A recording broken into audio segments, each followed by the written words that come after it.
G'day and welcome back to the shed for part 3 of the restoration of this Kriesler Projectographic model 3K40. As you can tell, the radio is now working very nicely, and I still have a few things to do to the chassis before I get it ready to put back in the cabinet. In this part I'll be finishing off the chassis. There's a few things left to do to it. I have to clean up this switch, replace the tone control pot and refit the dial glass. And after that I'll try and attempt an alignment, but I don't have any details of the alignment procedure. I might be able to dig some more information up. If I can find information about one of their battery operated sets, I would imagine they would use at least the same IF frequency and possibly a similar procedure. But mainly I'll be working on the cabinet and trying to bring it back to something like its original finish. So let's get started. First I want to take this switch out, and I'm just going to try popping it in the ultrasonic cleaner. I haven't tried using the ultrasonic cleaner for a switch yet, but it strikes me that it might be a good way to go. So I'll just pop these wires off.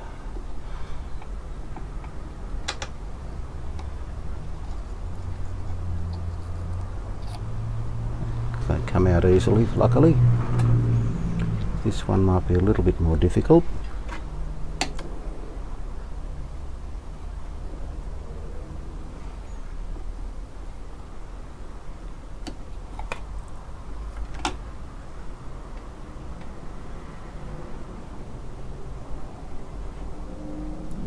Which direction is he through from?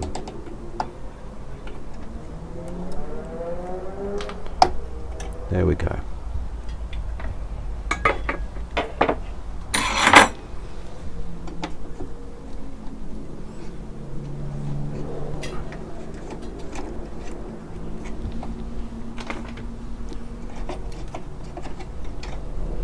Right, I'll just pop him in the cleaner. Oh, that is a mess, isn't it? And in he goes. Set it for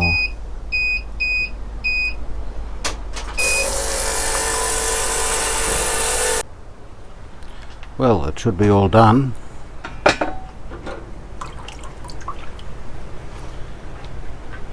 It doesn't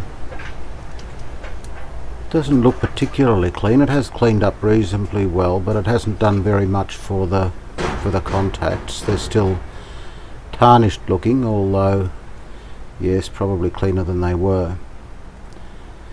Anyway, I'll clean it up a bit further and put it back in.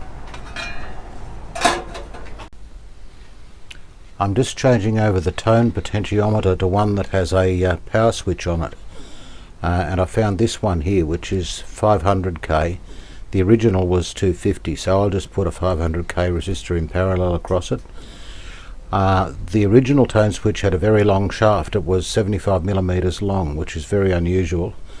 I would never get one of those, so what I've done is I've cut this shaft off short, filed a flat on it, and cut the shaft, or a part of the shaft, off the original pot, and I'm going to join it on with this, when I find it, with this joiner here, which is actually an old earth connector, but it happens to be exactly the right size. So this will go in here.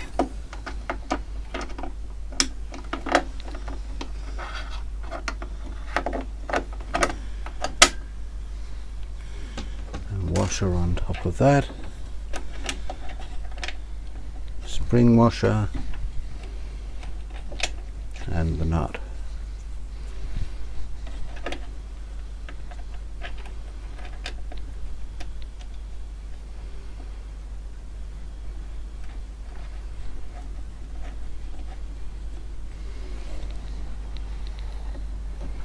That's facing the right way.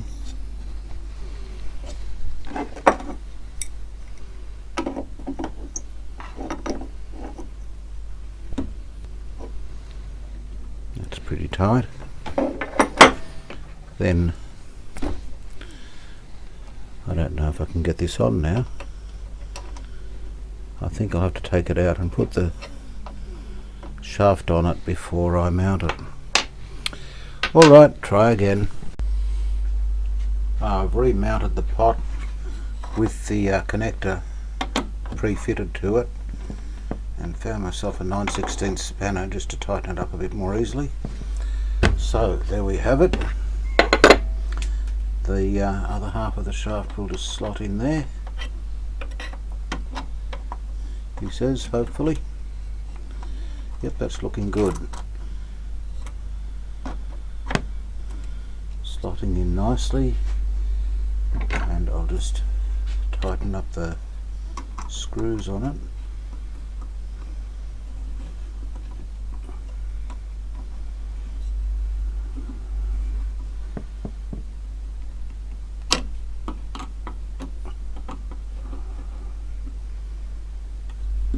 There we go.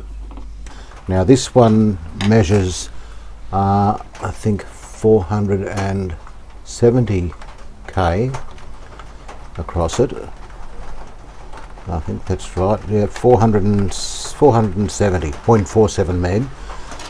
The old pot measured 0.2 something, I'll just check it. It was 0.23, 0.24, 0.23. So I've got another 470k resistor which I've tacked between the wiper and the bottom of the pot where the signal voltage will go. So that should bring it down to about the right value, although it will affect the curve. I'm hoping it won't affect it too much.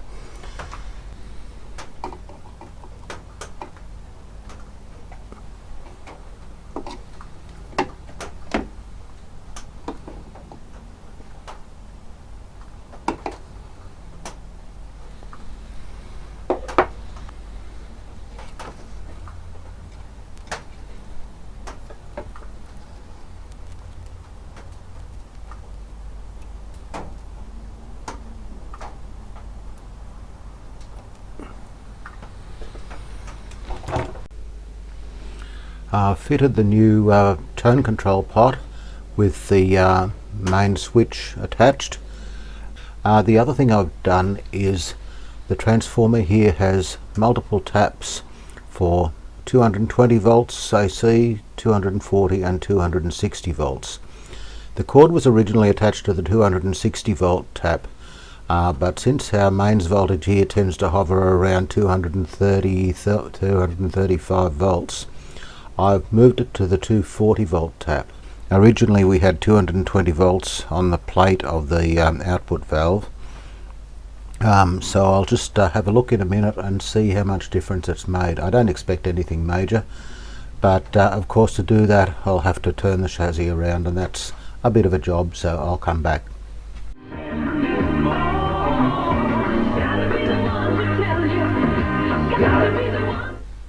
Well, it seems to be working well enough. I've got the meter connected to ground here, and I'm just going to have a look at the plate voltage on the 6v6, and that should be pin 3, 1, 2, 3, and we have 228 volts. Previously we had 220, so 8 volts higher, and the screen is now, if I can get it on there, not making contact there. I've lost the earth, that's why I'm not getting a reading.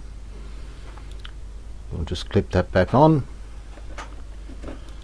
There we go. Now what have we got on the screen grid? 235, so 228 on the plate, 235 on the screen, and the grid should be still around -10, but I'll put that on the 20 volt DC range, and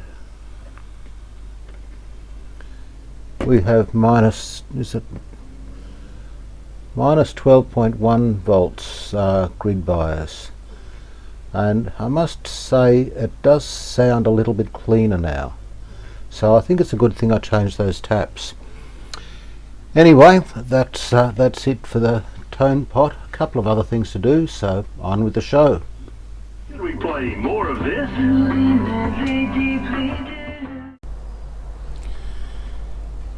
Well, the time has come to try and put this diffuser panel back in, and it's not a job I've been looking forward to, but as I remember, it has to fold to get past the dial string mechanism here. I'm just wondering if I'm going about this the wrong way, and perhaps I should try putting it in from the front. I'll turn that, actually I'll do it the other end.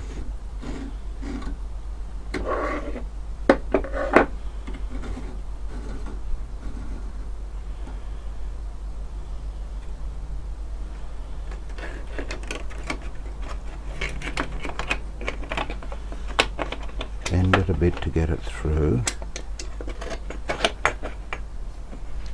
and I have to try and get that bolt through the hole in the bottom there.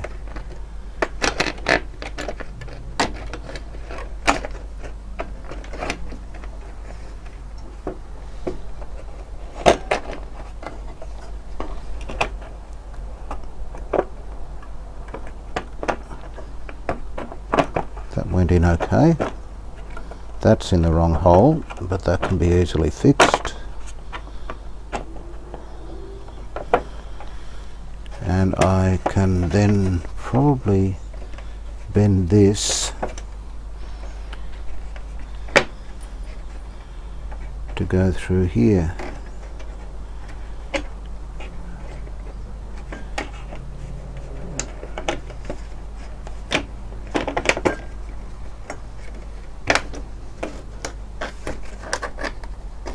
That's in.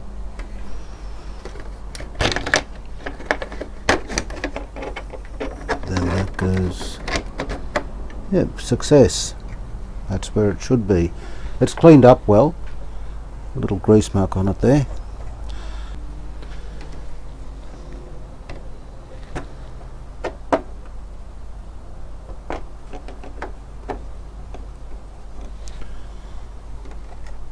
Just have to get these into place, but that looks easy.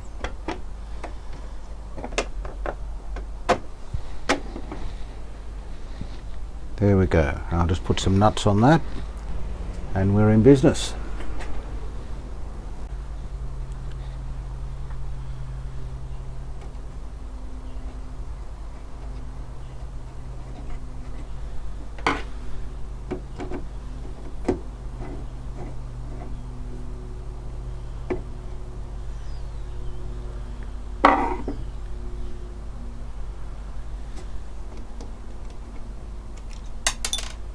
Oop.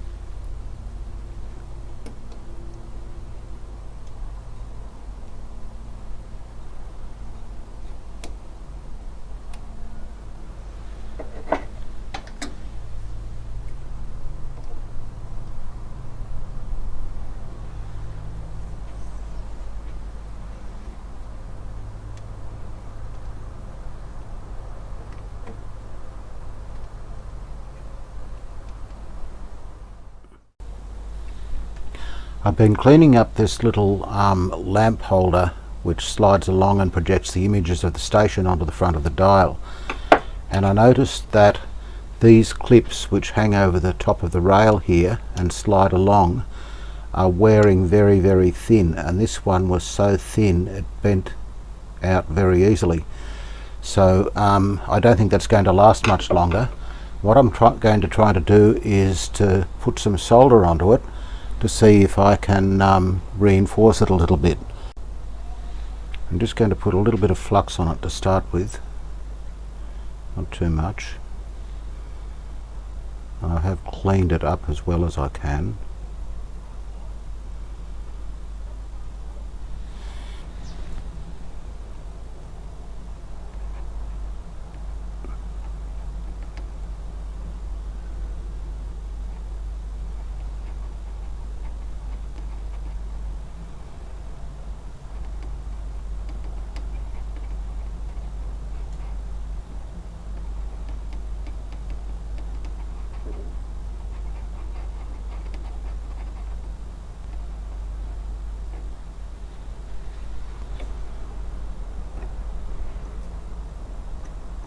Yeah, that feels fairly solid.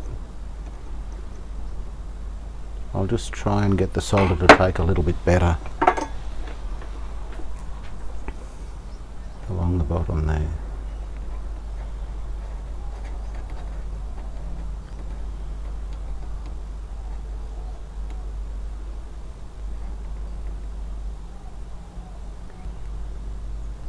I think that's better.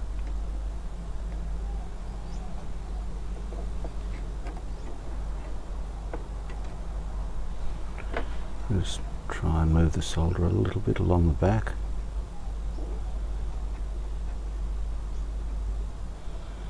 Yeah, that's probably as good as I can get.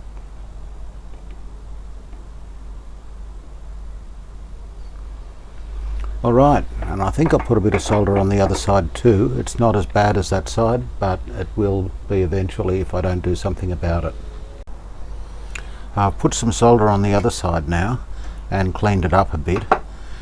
This unit is actually soldered to the dial string wire, so I can't really take it off, and I don't want to damage it, so I haven't gone overboard with cleaning it.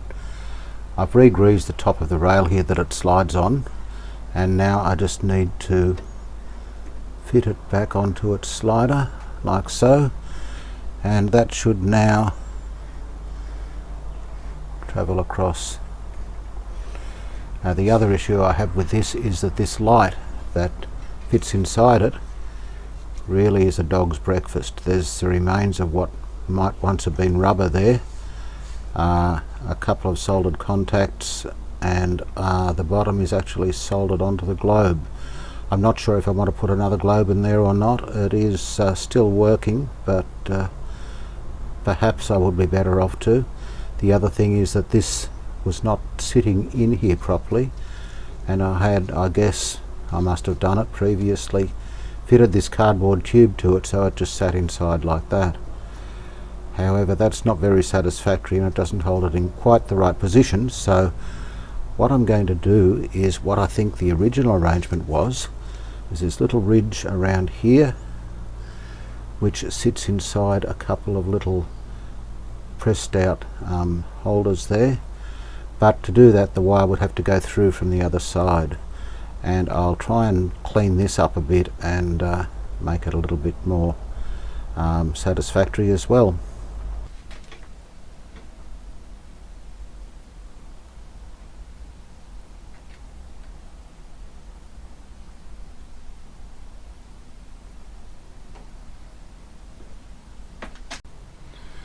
I spent half the afternoon trying to work out what to do with this little lamp holder. The holder for the globe virtually fell apart when I tried to clean it, and it wasn't put together properly anyway. It had been messed with. So this is what I've come up with. I've soldered the leads onto here. This contact is as original. Was soldered onto the contact on the light. There's this little ring which did have this piece attached to the side, but that fell off, so I've managed to solder a bit of wire just onto the edge of that, run the earth up to there, and solder the two original wires onto it, which was more difficult than I thought. I made the mistake of cutting off the messy looking ends, thinking that I was just going to re-terminate them, but this wire is a nightmare to get to take solder.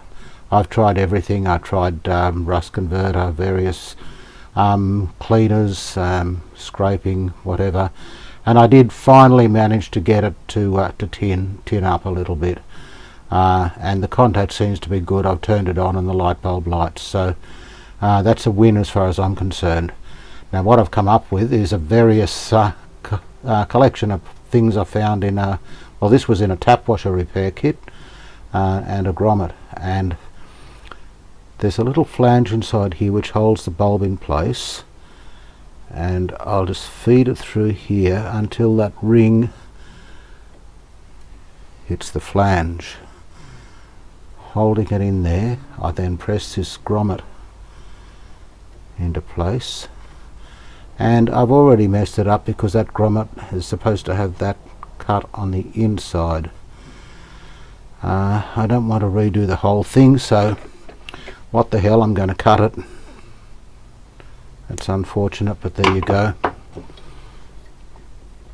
Oh, the other thing I must remember is this works best with the filament aligned so it shows end on through this aperture in the front, basically because that produces a better point source for the light and gives you a sharper image when it projects it onto the screen. You'll see what I mean later, no doubt. So that rubber piece fits in there and holds the globe, that ring, against the flange inside there, and then this grommet then presses up against it to hold it in place. At least that's the theory, and so far, well, it almost seems to be working. I think that globe should be in a little bit more, but that's, yeah, I might have to trim that a little bit or press it in with a screwdriver, but that's the idea anyway.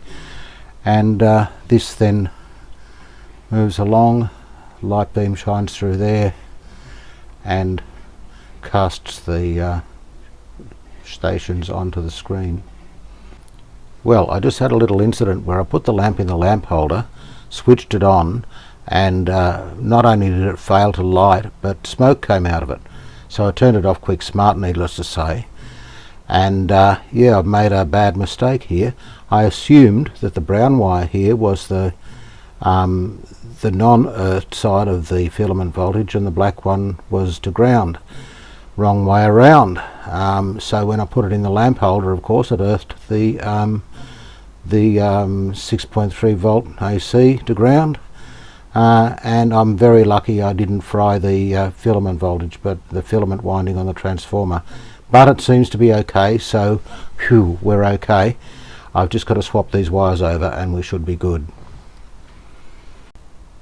Since I've had to pull it apart, I may as well show you what a nightmare this wire is to try and tin. It's multi-strand, very flexible, and it seems to be wound on some sort of a cotton base. Trying to get any solder to take to it is very difficult. Of course, we don't need a lot of contact, but yeah, I can't say I like this stuff. Nothing happening there. Keep trying.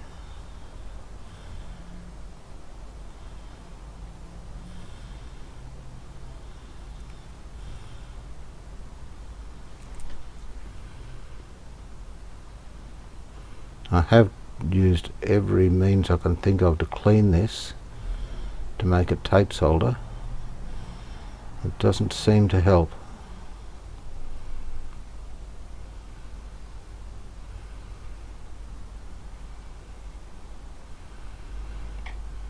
No, it's not working at all. I'll try something else.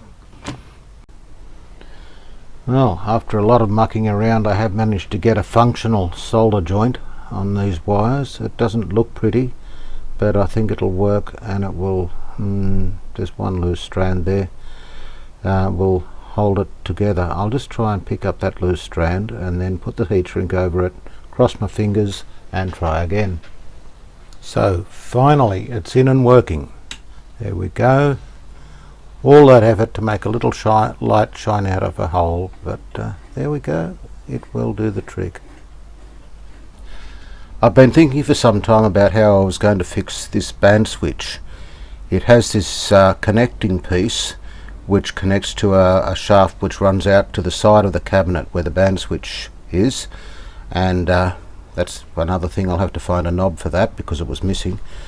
It had been put together with araldite, epoxy resin, and had had a plastic shaft glued into it, which had of course broken off, and the whole thing was pretty solid. The way I ended up fixing it was I just put this pair of vice grips on here to stop any stress on the shaft of the actual switch. Applied brute force with a pair of adjustable pliers and a dose of inox through the screw holes, and worked it backwards and forwards until it came loose. Then I put a shaft in the end of it, put a screw in it, put that in the drill, because I don't have a lathe or anything, and cleaned it up with that, and it's come up pretty good. There's a few scratches where I was trying to get it off, but that will work.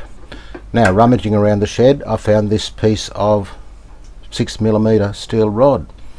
Just by luck. I would have had to go and try and buy some otherwise, and that will fit in there pretty nicely. I'll file a flat on it for the screw and cut it to length. I don't know exactly what the length is until I get the chassis in the cabinet. Once I've got this wooden stand off, I'll give this a good clean up as well.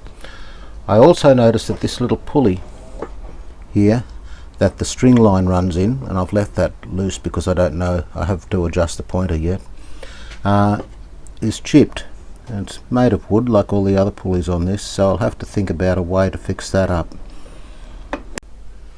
Oh, I'm refitting the dial glass, one of the scariest parts of fixing any old radio, and I've managed to get it in without breaking it. Incidentally, I did scan it, so if anyone is after one of these, I've got a 600 dpi scan of the glass. Now, it's fairly easy to get it centered left to right. I've got the little pointers to line up fairly well with volume, tone and wave change, which goes quite well.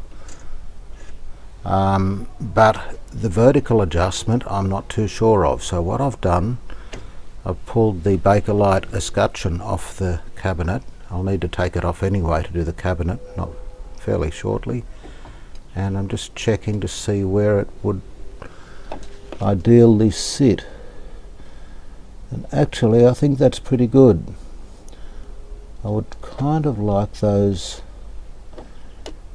the words Kriesler Worldwide in the center of that, but then if I have them dead center, it's very close on top of the lettering on the top, so I think up a bit would be ideal. So look, yes, I think that's about where we want it. The knobs are in the center there. I think the dial glass could probably go up about 4 or 5mm. I forgot to put the dial pointer in before I fitted the glass, but I should be able to fit it in. It's this celluloid strip with a diagonal line and a vertical line for the shortwave stations, and it should just sit down here like this. I'll try and get a nut behind it.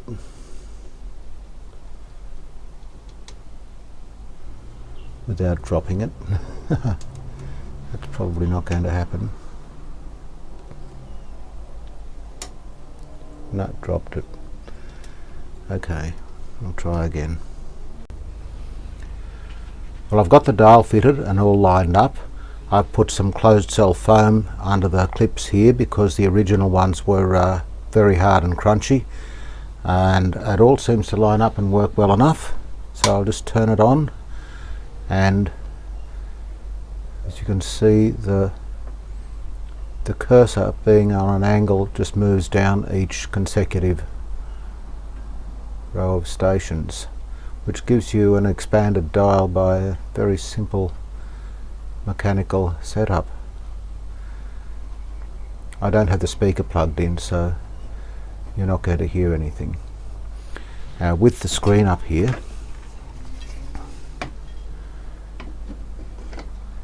that light globe up there projects the station onto the top, which is very clever, except of course none of them will line up because hardly any of the stations are in their original positions anyway. But it's nice to have it working just for the sake of originality. 6IX is approximately where it used to be, but I don't think it's exactly where it used to be.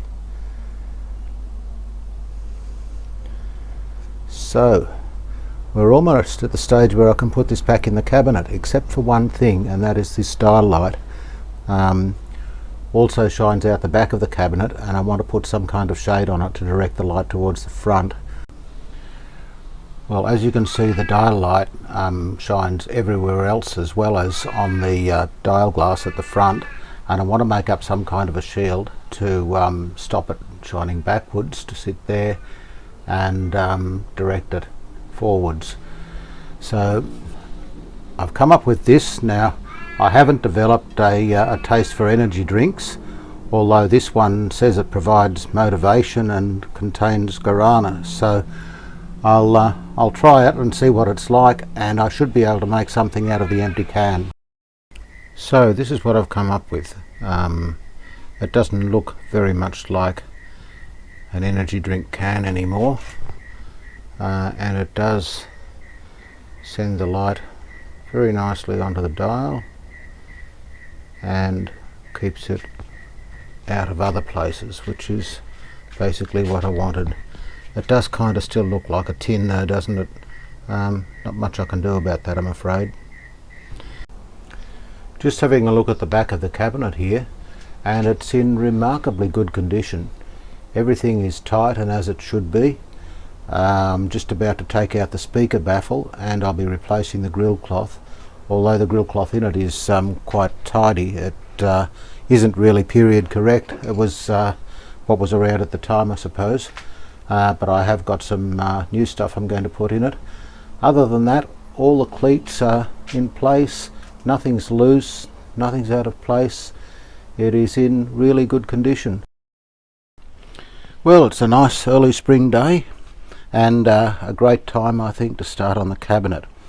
And just I've got the cabinet on its side here, and I thought there was just this one chip in the veneer, but there's actually a couple of others that have been touched in with dark paint that I couldn't see before.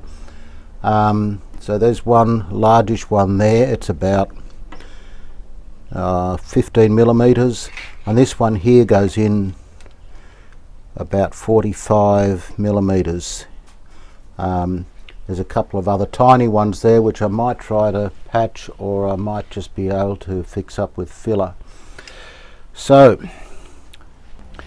I've got a few pieces of veneer here that I have peeled off other radio cabinets and other cabinets that I've had from time to time, and out of this lot I've chosen these two pieces of veneer as being the most likely culprits for colour match. I think this one probably would go well if I use this band of lighter colour through here. The other one, I think I would probably use a section from here. So we'll get rid of, I'll keep that, we'll get rid of the others. And let's get started on it. Okay, so this being about 50 millimeters, I'm going to mark off 50 millimeters in on this tape.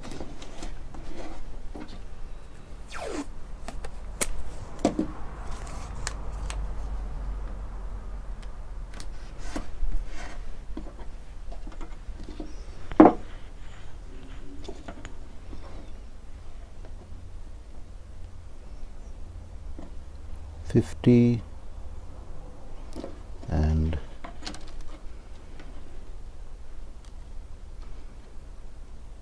50.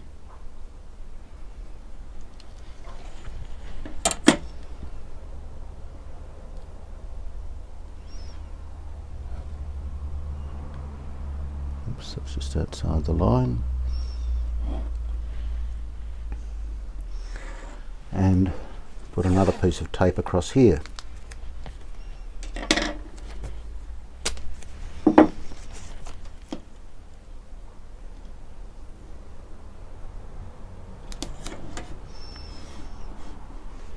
Now I want to try and go with the direction of the grain here as far as possible, so I'm not going to go directly in. I'll just try and work out the angle here.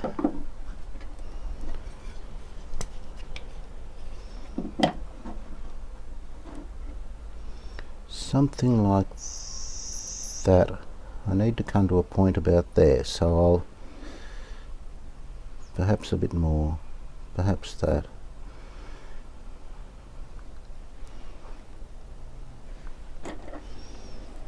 Now if I do that, how will I go on the other side?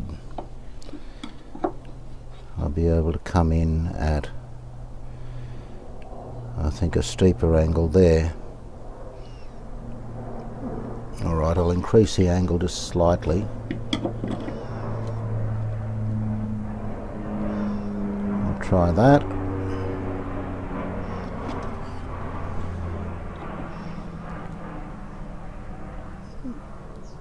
And that will just do it.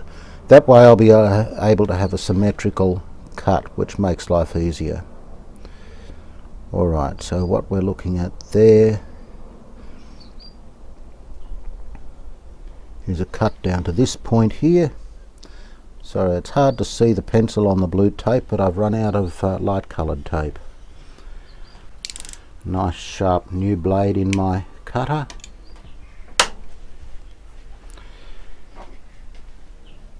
And I'll start on this side, going down to that point.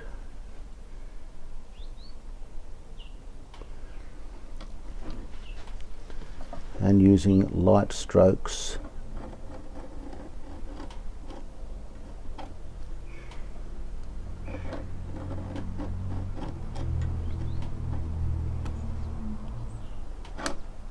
and I might be able to use the spare veneer off the edges of this to fix up some of the other smaller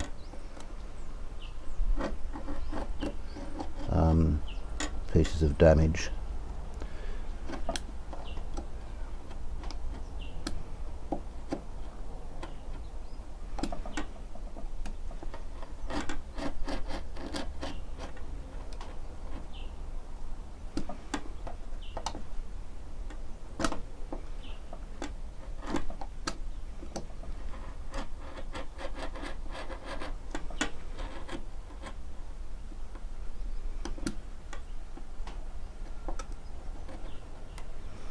I think, judging by the depth of the blade, I'm through the veneer and into the substrate, I hope.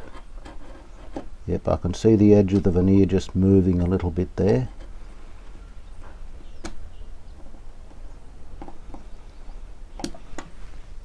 Okay, I'll see if that will just lift off for me.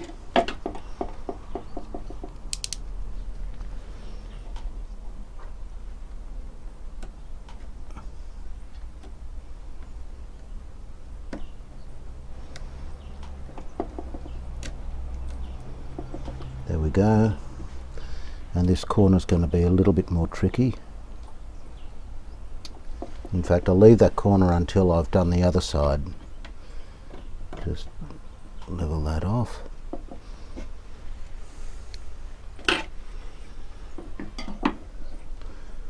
And this piece here I'll put aside for other repairs.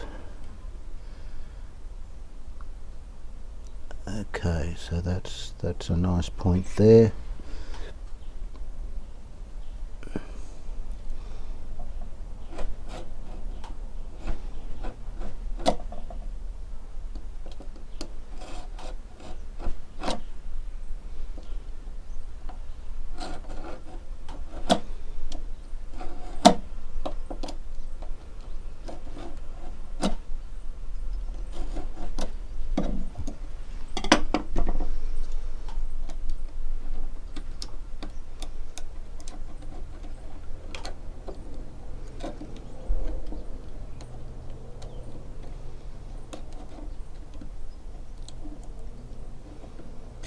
I'll just make sure that's through.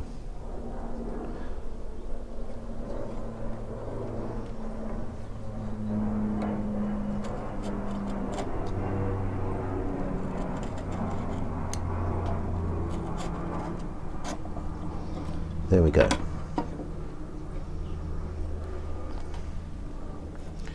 Now I'll just clean up this corner.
Okay,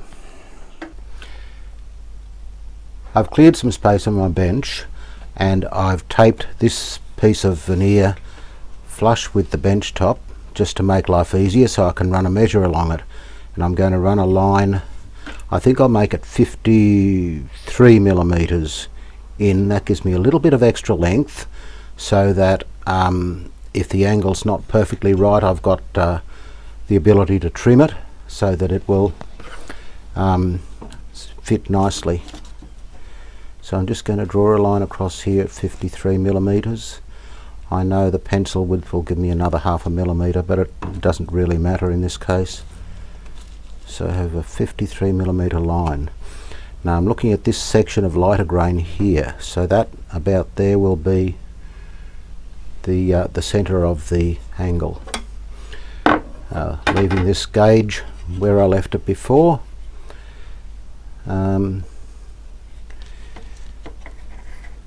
setting that along there, we're looking at a cut just along there.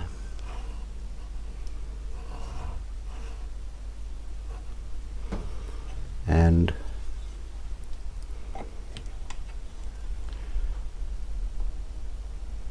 just along there. Wish I had a better quality one of these. This one's plastic and probably has a little bit of flex in it, although it should be okay. No, I don't like that line at all. That's not right. There we go. It's the second line, that one. That intersects with my 53 mil mark there. Okay, now I'm not going to cut it on my bench top. I'll put it on a piece of wood to cut it. Okay, so I've transferred this to a convenient piece of pine. Again, it's flush along the edge there. So I'm just going to cut along that angle again.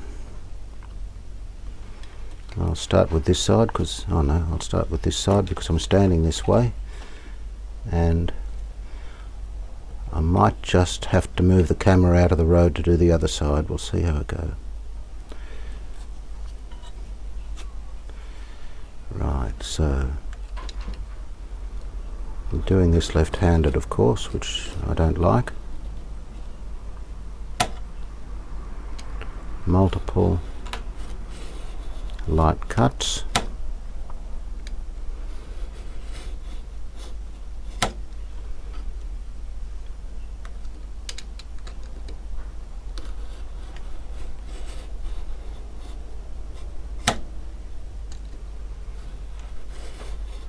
That feels like I'm into the pine underneath.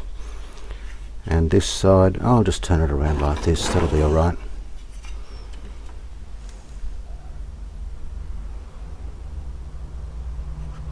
Okay.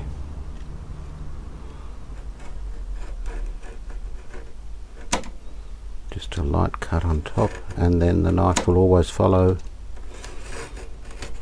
There we go. Just take that tape off, and we'll go back to the radio and just see how good a fit that is. And we're back to the cabinet, and let's just see how it goes.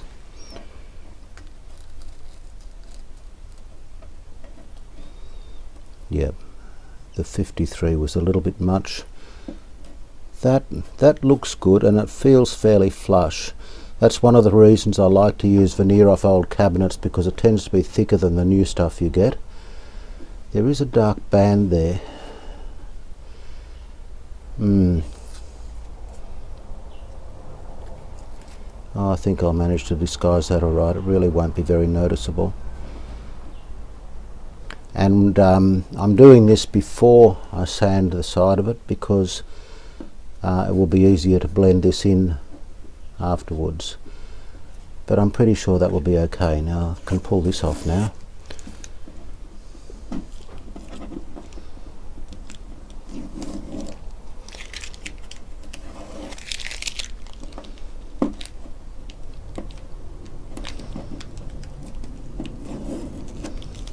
It's taken a little bit of the surface off there too. So all the more reason to strip this all off and get it right to start with. Yep, that will be okay. I think I need to trim up just the tip a little bit to pull the edges in a little bit tighter. But yep, that's looking pretty good, and we'll just trim that off there, and it should be fine. I'll just do the same with this chip here. I won't show you all of that because you've seen how I did this one, and I'll come back, we'll glue it in, and then take the show from there, sand it off, get it all leveled off, and I'm going to give it a coat of grain filler, and then quite a lot of sanding will be involved after that, I think. So I've prepared the two replacement pieces and just put masking tape on the back of them. I've taped up the edges of the cutouts, and they will just fit neatly in there like so. And the same with this one. This one's a bit more fragile, and I need the tape anyway to keep the veneer in one piece. I've cleaned out the paint underneath this as best I can. I think that'll provide a good enough surface for gluing. So next I'll just get a little bit of PVA adhesive and put it in there. That looks pretty good.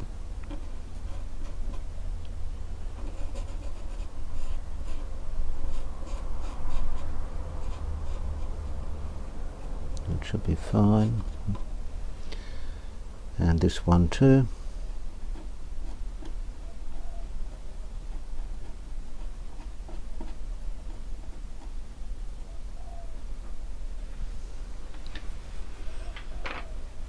And this will just slide into here.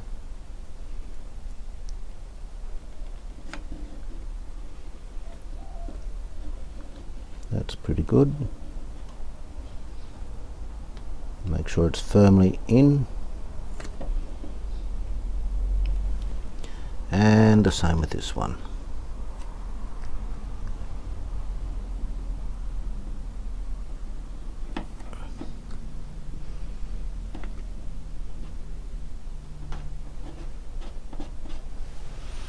Now, let's put a bit of tape over the top of that to hold it in place.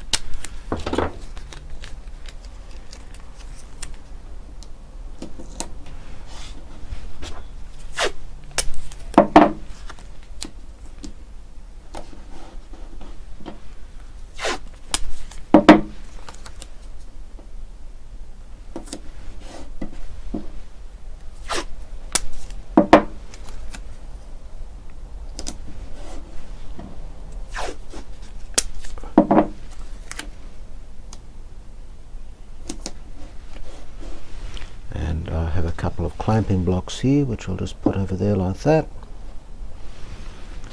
and a clamp.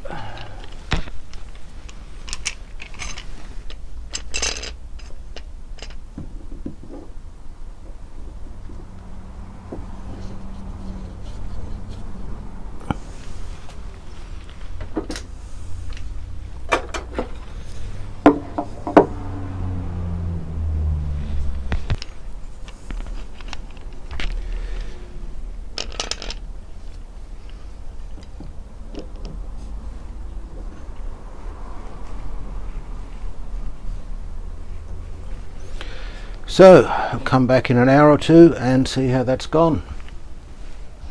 Alright, well, it's been a couple of hours. I've been out to the shops and come back, and this should be something like dry now. So let's take these clamps off and just see what we've got. Hopefully they will be nice and flush.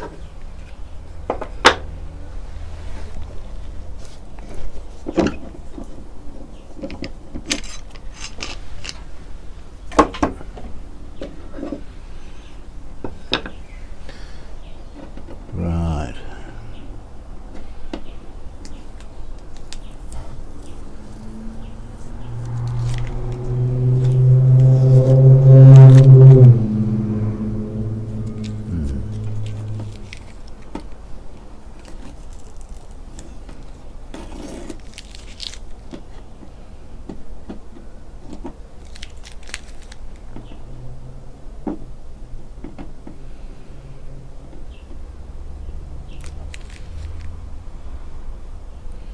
that feels pretty much flush, apart from slightly raised edges along the cuts which will sand out.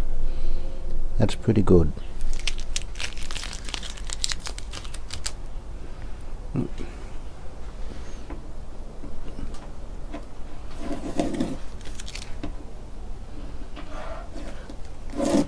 I notice the tape is taking the surface off this. Now, I was going to do it with paint stripper, but seeing it comes off so easily, I might just try scraping it with a sharp blade and see what that does. Yep, that's nice. That will colour up nicely. I'll just need to trim the outside edges off here before they get broken, and I'll deal with these other little chips along here too. I think I can put a piece in there, possibly there. That's getting almost too small to work on. This one here I can probably put a piece in. Yeah, okay, so firstly I'll just run a bit of tape along the edge and we'll trim these off.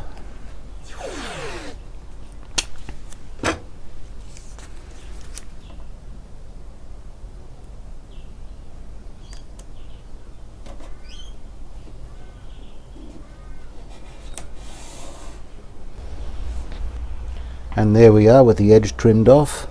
I think that'll blend in quite nicely. So I'll just get on with these little ones. I won't show all of them because it'll be a bit tedious, and we'll come back when I finish that. I've been tossing up whether to use paint stripper on this surface or to sand it. I tried a bit of paint stripper in this area here in the corner, and it came off very easily. And then I tried sanding.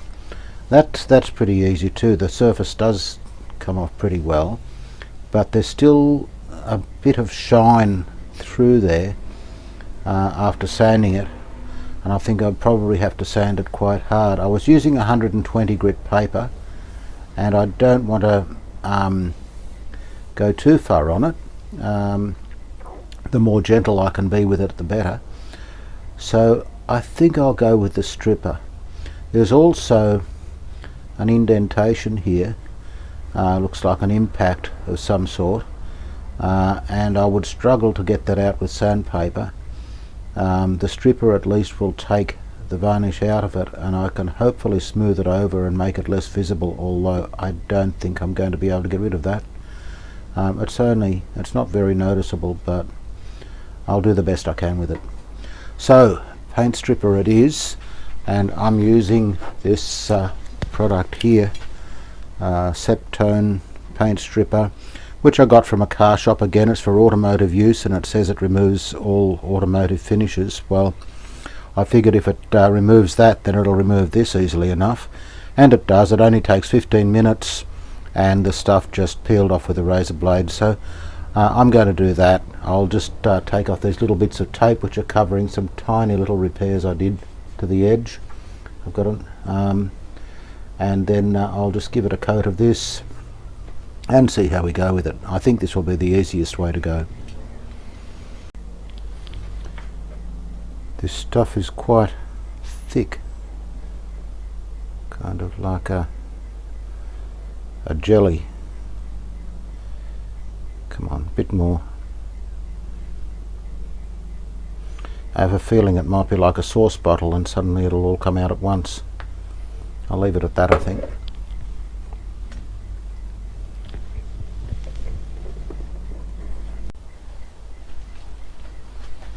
Alright, well, I'll just brush a thinnish coat of this on. No point in doing that corner because it's already done.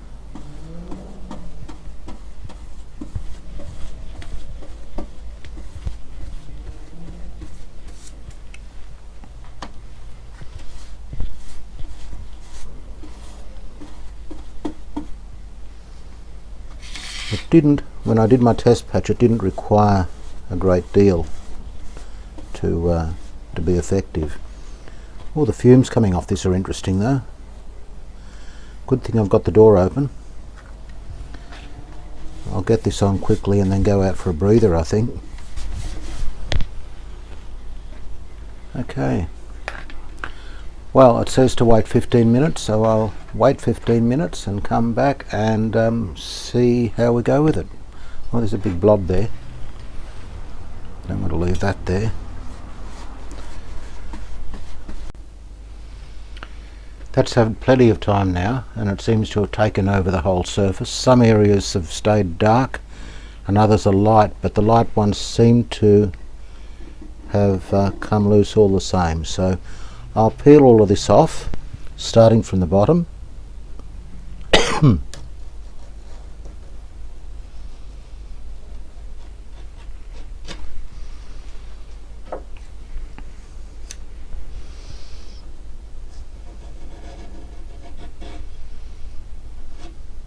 Going around the curve is a little difficult, but that's doing well. And you can just shave it off. It comes off in lumps. Some of it's falling on the floor.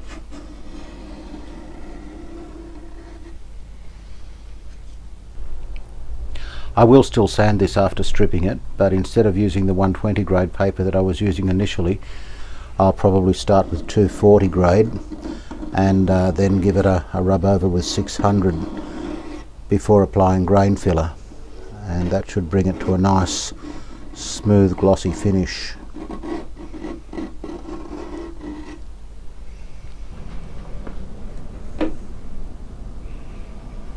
Here we have that indentation I was talking about before. I'll have to try and find a technique to take the stripper out of there without damaging the timber any further.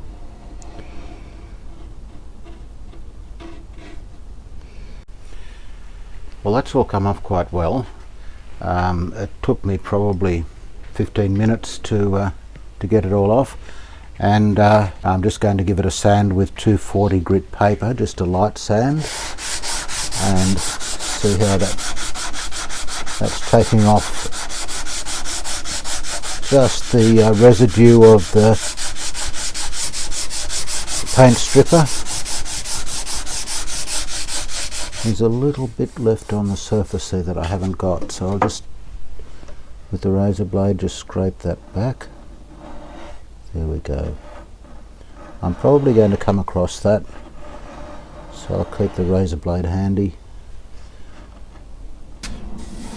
And that there is our repair.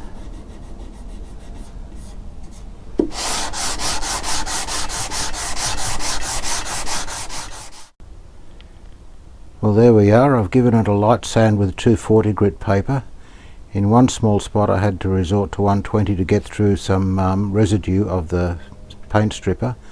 It was just clogging up the finer paper, but I think it's going to be pretty good.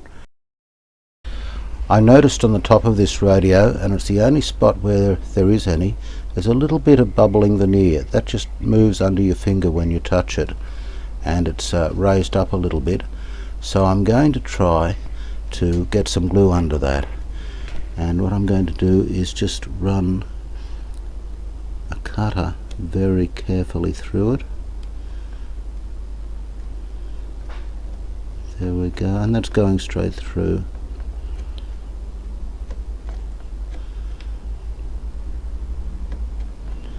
That's still bubbling down there.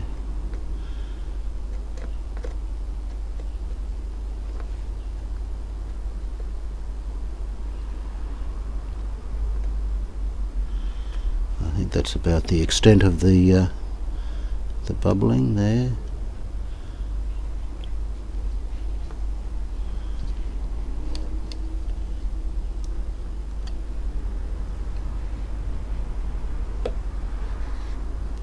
Yeah, so it is lifting up.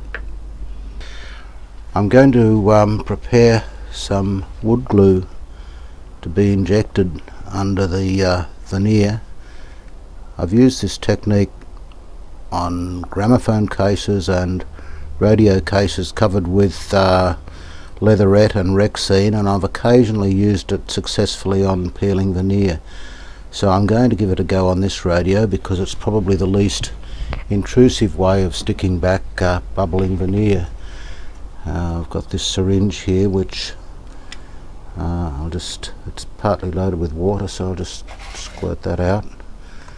Take off the needle because I want this glue at full strength, not watered down for this application, although with leatherette and Rexine, or whatever you call it, I do tend to use it mixed with water.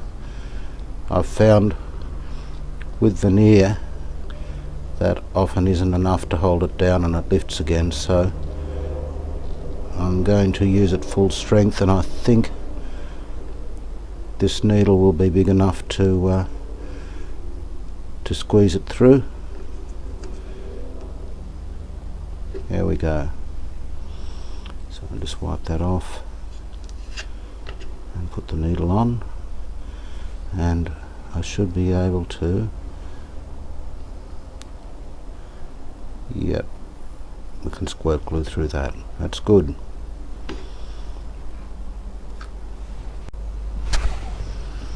So I've got my syringe prepared, and I'm going to try to inject this under the edge here. That is quite a big needle. I wouldn't want a doctor sticking this one in me. I think that would get your attention for sure. There we go. Now I'll try and go in from the top here. Oh, can't see for the glue. Just pull that back a little bit.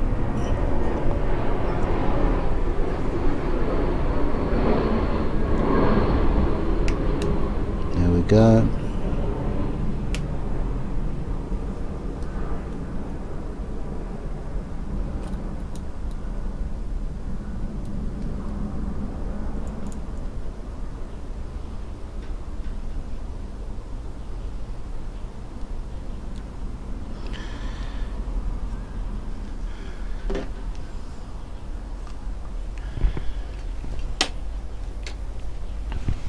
Just wipe that off,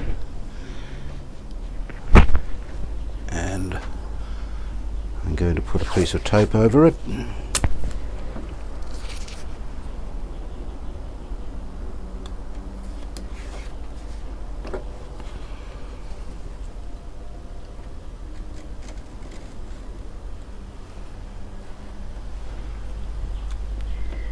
And apply some pressure. This one should do the trick. Yes, and that's squeezing out there. I should be able to get a clamp onto that. There we go.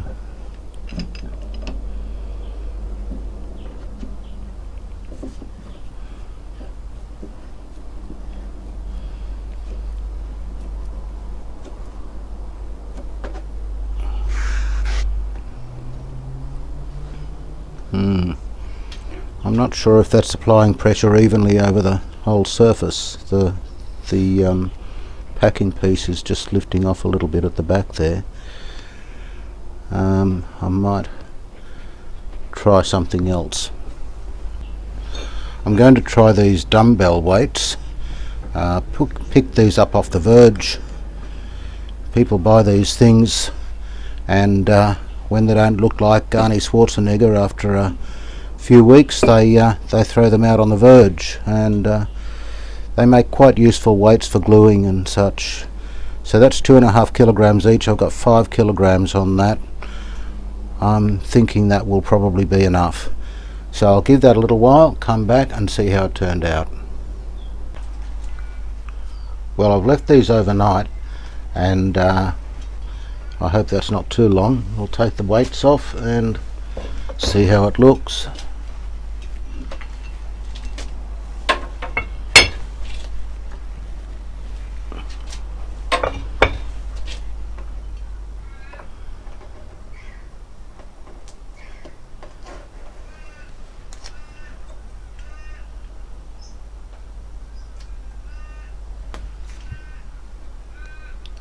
A little bit of excess glue there. That feels flat. and yes, I think that'll stand up nicely. You won't see that at all. That's good. Well, now it's on with stripping the rest of the cabinet and sanding and more sanding, and then giving it a coat of grain filler and sanding and more sanding. Well, it's a nice spring day and I've moved the radio outside, partly because of the fumes from the stripper and partly because it was such a nice day. I've set it up under the mulberry tree here and I've now got it fully stripped, but there's still quite a lot to do.